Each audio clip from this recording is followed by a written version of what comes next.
పరిస్థితి యువత. ఆ యువత కన్నెర్ర చేస్తే ఎవడూ బాగుపడడు. ఈ సైకో జగన్ అనుకుంటున్నాడు నేనేదో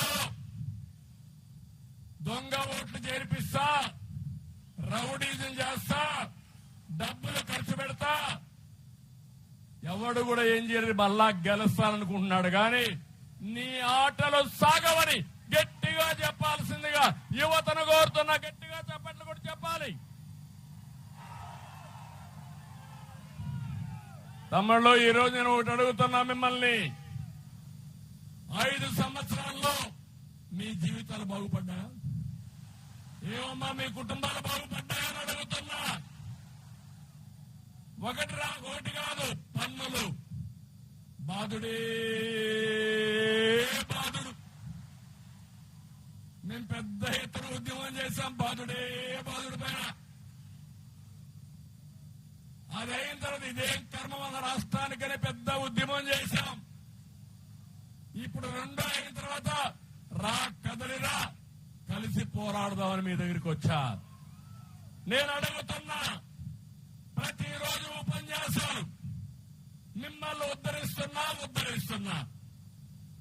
ఈ మాటలు చెప్పేది మాయగాడు. ఇదే చెప్పిన మాట అరిగిపోయిన గ్రామ ఫోన్ రికార్డు బారికి చెప్తానే ఉంటాడు. నేను అడుగుతున్నా, సంక్షేమ కార్యక్రమాలకు నాంది తెలుగుదేశం అవునా కాదా అని అడుగుతున్నా. సంక్షేమ కార్యక్రమాలకు ఆద్యుడు ఎన్టీఆర్ అవునా కాదా అని మిమ్మల్ని అడుగుతున్నా. ఈయన వచ్చిన తర్వాత అన్నా క్యాంటీన్ కట్ అయిందా లేదా? ఫోన్ రికార్డు బారికి చెప్తానే ఉంటాడు.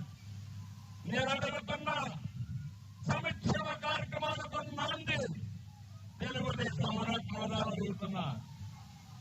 సంక్షేమ కార్యక్రమాలకు ఆద్యుడు ఎన్టీఆర్ అవునా కాదా అని మిమ్మల్ని అడుగుతున్నా. ఈయన వచ్చిన తర్వాత అన్నా క్యాంటీన్ కట్ అయిందా లేదా? జ్ఞాపక పండుగ కానుక కట్, పెళ్లి కానుక కట్, చంద్రన్న బీమీ.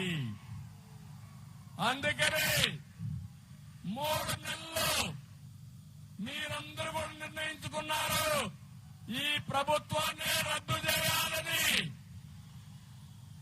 వైఎస్ఆర్ కాంగ్రెస్ పార్టీని భూస్థాపితం చేయాలని మీరు నిర్ణయం చేసుకునే పరిస్థితికి వచ్చారు. ఈ జలగ ప్రభుత్వం విద్యుత్ ఛార్జీలు ఏ తమ్ముళ్ళు పెరుగుతూనే ఉన్నాయా లేదా అని మిమ్మల్ని అడుగుతున్నా. 9 సార్లు పెంచారు. నేను ఆ రోజు హామీ ఇచ్చాను, కరెంటు ఛార్జీలు పెంచని చెప్పాను, పెంచలేదు. మళ్లీ ఈ రోజు హామీ ఇస్తున్నా, కరెంటు ఛార్జీలు పెంచకుండా